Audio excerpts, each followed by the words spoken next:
On July 2nd, my boyfriend's little brother, who is only 12 years old and was born in this country, a legal U.S. citizen, was arrested while riding his e-bike at Mountain's Edge Park in Las Vegas.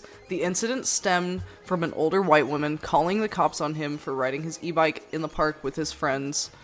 6 officers chased him and assumed that he was an adult. They then arrested him, impounded his bike, brought him to jail unaware that he was a minor, and attempted bringing him to their nearest detention center for deportation.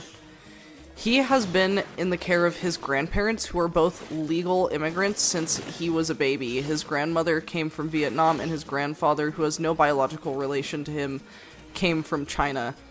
They are both naturalized citizens, but when his grandfather came to defuse the situation, ICE agents began questioning him too. His grandparents were only aware of this fast enough to save his life because his friends had their number and let them know that 6 agents had just chased him and arrested him. They flashed badges, but in Vegas, this is a common way that people try to trick others so they can be easily kidnapped. This all happened because he has a Vietnamese accent, because his grandparents speak it at home as well as Mandarin, and naturally, he has adopted this and learned it as a natural part of his life because this is what's normal to him. He himself racially is a mix of Vietnamese, Chinese, Native American, Persian, and Irish.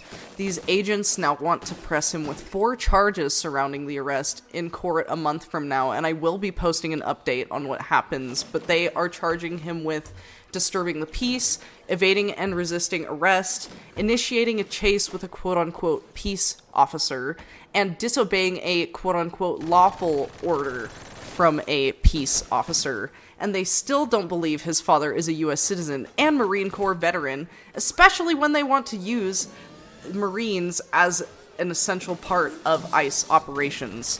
All because he's a child who got scared and ran thinking he was going to be kidnapped, which is basically what ICE is doing anyway. I wanted to make this video today to spread more awareness on this situation because I never thought the country I grew up in, where racial diversity has historically been encouraged, that things like this would take place. It is incredibly obvious that Trump has an agenda to keep us isolated from the rest of the world. He is governing us as a dictator, not a president. We all need to stand up and fight for what we believe in. Otherwise, it will continue to get much worse. They are even trying to replace TikTok with a new US-only app that will isolate us from the rest of the world's sphere of information so we can only see what the US government wants us to see. They want us to transfer all of our information over to this app, but I have a strong suspicion that this is only so they can analyze who approves of this administration or not.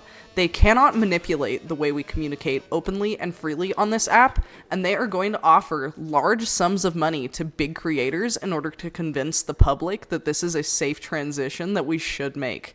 Stay open-minded and make sure to practice media literacy as much as you can these next couple years, because things are changing and not for the better. I want anyone seeing this to know that we need to protect these vulnerable members of our communities with more diligence than ever before.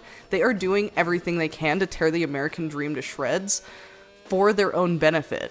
They are taking more and more of our tax dollars while convincing people from low-income rural communities that this is what's best for us as U.S. citizens moving forward, but they aren't just wrong for their actions, they're lying by heavily manipulating the media to shift attention from what the dictator that they just voted for is doing to them by removing benefits so he can make his rich friends richer. But it won't take effect until later, so they can just blame it on whoever gets elected next instead. It's absurd, and I legitimately cannot believe that there isn't more being done about it. Not only by us, the people, but also the officials that we go out and take our precious time that we get outside of being slaves for corporations to go and vote for. The same corporations that are bribing them so it's legally okay for them to just exploit us like we're objects. It is so disturbing how okay a majority of them are with destroying authentic American communities where people from all over the world have contributed to building the foundations that we all depend on, while also destroying the lives of their most loyal constituents. We need to act fast before more irreversible damage is done. We can't keep letting them do this to us. You have the power right now with whatever device you are seeing this on to say something about it and participate in these historical events by taking the action you can on social media, with the people close to you, and in your local and state communities. Being a silent bystander is only making it more normal for things like this to keep happening to immigrants and US citizens alike. Trump himself is married to an immigrant, and by his own definition, she should be deported as well as all of his own children right now. It's obvious he's a racist and will exploit the law in any way he can to fit his agenda. I wonder how long it will take us to come back from something like this, because what he's done is absolutely despicable. And it's ruining people's lives.